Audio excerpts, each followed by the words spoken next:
to my channel. Wanted to get on here today and do a video about trigger foods. I'm striking while the iron is hot because I just had a harsh reminder about trigger foods. I always have a struggle on Memorial Day. There's always good food like meat and some things that I can have.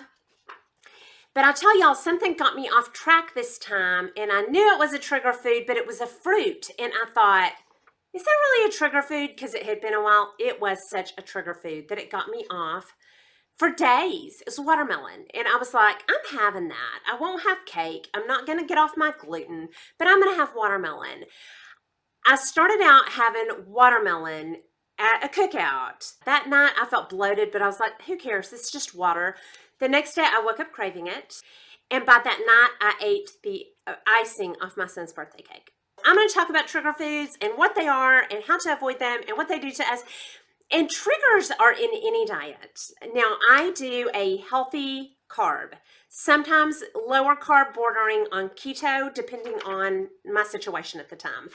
But you can have trigger foods in any diet. Okay, first of all, what is a trigger food? A trigger food sets off cravings. And it can be, for me, I know what those are. Chocolate, cake, you know, the traditional, but also some fruits. Watermelon, bananas. I don't have a lot of vegetable trigger foods. I really do okay on most things, even potatoes, even the higher carbs. I really do fine on those. So you have to discover what your trigger foods are. And I would say journal that, but you won't forget. I won't forget what watermelon did to me. So a trigger food is just something that sets off a craving. I started with watermelon. I ended up eating the icing off of a cake. The watermelon in itself is not bad, but I don't stop there. It triggers a craving in me. My next point, figure out your trigger foods and you'll have more control than you ever thought possible. If you struggle with overeating, eating out of emotion, overeating for any reason, if you figure out what your trigger foods are, you will have control. You won't have to white knuckle it. It's miserable when your cravings are going and you're having to white knuckle it to not eat, and then you end up failing, and then you go back on and you succeed for a little while and then you're failing again. That's not a willpower problem. That's a trigger food problem. That's a blood sugar, in my opinion, that's a blood sugar problem. When my blood sugars are off, I'm bloated, I'm moody, I don't feel good, I'm tired, and I want to eat. It's a vicious cycle. So once I know what my trigger foods are and I stay off of those, I look like I have so much willpower. I look like I'm stronger than the average person, but I'm not. I've just figured out what my trigger foods are and I'm avoiding those. So once you figure out your trigger foods and you're avoiding those, you too will look like you have a lot of good willpower. It's not a strength of character, and it's not really a dedication. It's getting tired of feeling bad, figuring out what those trigger foods are and staying away from them. I won't eat watermelon again until I forget again. And then I'm sure next Memorial Day, I will be making myself sick again. I need to journal it. I need to write it down. My next point, you are not stronger than your triggers. I'm not stronger than watermelon, and I kind of felt like I was. I kind of was like, yeah, I'm good. I'm going to the gym all the time. I'm not having any cravings. It took me down in one afternoon, and it knocked me off for a good 4 or 5 days. So I'm still, even though when I'm doing good, my weight is stable, I'm feeling good, I'm still not stronger than my trigger foods. I'm one candy bar away. I'm one piece of watermelon away. I'm a banana away. Know what those triggers are, and know they'll still take you down, so don't get overly confident. Okay, next, realize that trigger foods can be whole and natural and from above. God could have made them. You can eat them as a whole food, and they still might trigger you.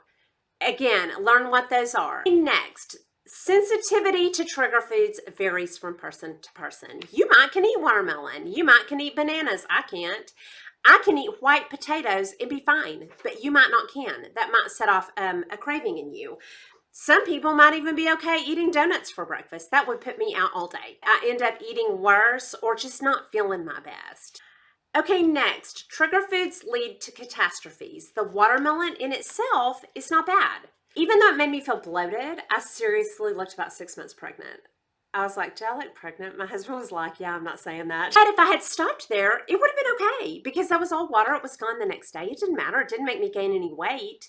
but it triggered cravings. So the watermelon in itself is not bad for most people, but for me, yes. You might be okay with that. I can have apples, and I understand those are a little bit higher on the glycemic index. I can eat them all day long. They do nothing to me. They don't set off cravings, nothing.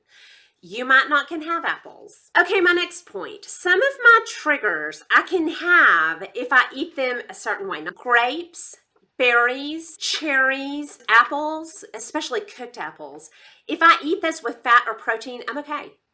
But if I eat them alone, it's like eating pancakes to me. It just makes me where I'm like a little bit munchy. It makes my diet a little bit more sloppy. If I eat an apple, it's not as good as if I put peanut butter with it or a protein with it. I don't know if it slows the absorption of the sugar down, but that's always how I think of it. If I have an apple, I'm going to have some nuts. I could probably even do a half of a banana or a third of a banana if I put nuts with it. But that's still kind of, skirting. That's kind of walking a line for me. So I stick to berries, and then I still try to put a fat with it, even if it's heavy whipping cream. Some nuts, slow that sugar down. And next, realize when you come across a trigger food and it takes you down, it does not take you down forever. We are not down forever. You are one meal away from feeling better. I learned that when I was on the zone. That if you eat a meal that makes you feel bad, you can feel better by your next meal. You can feel more in control after dinner tonight or after lunch. Your next meal, that's how far you are away from feeling better. I did a video called How I Get Back on the Wagon, and I'm doing it now. And I'm going to link it right here. I'm going to put a card right here so that y'all can go over to that video. If you are off the wagon, it's okay. You are one meal away from feeling better. So anyway, I'm not telling you to go on low carb, but I'm just telling you to find your trigger foods, whatever you're doing, and your diet will be easier, whether that's Weight Watchers, whatever it is. So anyway, I hope this video helps somebody, and I think that that is all I have for you. If I think of anything else, I'll put it down below. Hope you enjoyed this. If you did, please like and subscribe, leave comments and questions down below, and I'll talk to y'all soon. Y'all have a good day. Bye.